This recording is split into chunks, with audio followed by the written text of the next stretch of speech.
Hi, welcome to your notes presentation on dependent and independent variables. I'm going to record myself going through this presentation. So I'm going to go ahead and put this in present mode so you can see it while I talk you through it. Here we go. Dependent and independent variables for 6th grade science. Did you know that if you can add 1 plus 1, then you can learn today's lesson about variables? Okay, here it goes. 1 plus 1 equals 2. So, I guess you're ready. Question, what does this problem equal?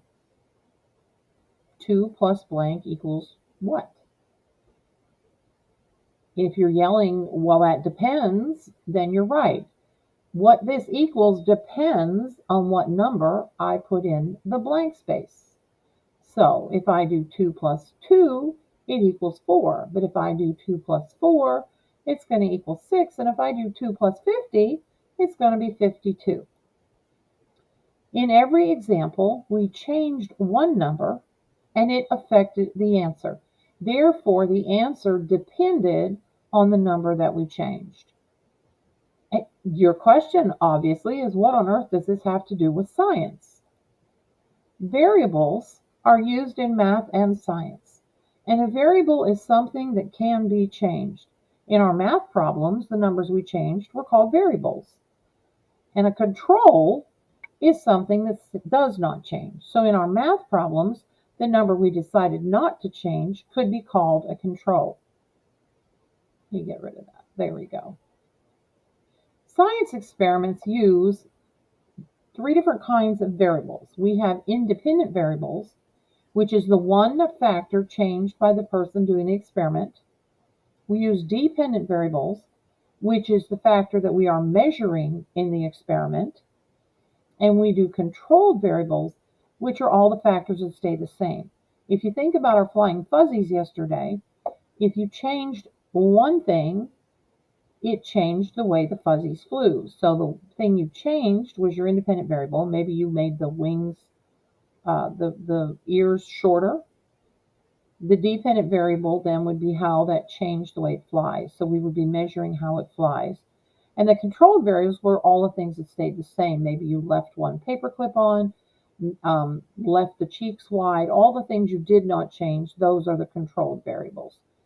So in our math problems, we use them too. We had a control that we didn't change, an independent variable that we did change, and the dependent variable was the number that depended on the independent variable. So how do we translate this from a math problem to a science experiment? So let's think about doing an experiment to test what kind of plant food works the best. We could have Miracle-Gro or Joby Sticks or whatever name brand happened to be there. And we want to be very sure when we set up this investigation that we change only what we are testing so that our results are what we call valid or believable. So if in our experiment, we are going to control everything except for one thing. So we would use the same amount of water the same amount of times every week. We would put all of our plants in the same type of soil. We would put the same amount of sunlight on them every day. We would start from the same type of seed, or if we started with plants, the same type of plant. Our independent variable would be that each plant got a different kind of plant food. And then we would measure how they grow. So the measurement of how they grow is our dependent variable. So if 1 plus 1 equals 2, then controlled variables plus independent variables equals our dependent variable. So that's why when you think about variables, you're going to think about 1 plus 1 equals 2. And 1 is going to be all those things you keep the same. The second one is the one thing you change, and the dependent variable is going to be whatever you're measuring. So if you're writing down some data, that's probably your dependent variable. So for any experiment or any situation, investigation I give you, you should be able to read about it, identify the controls, the things that stayed the same, identify the independent variable, there should only be one of them, and identify your dependent variable, and there should just be one of those. So 1 plus 1 equals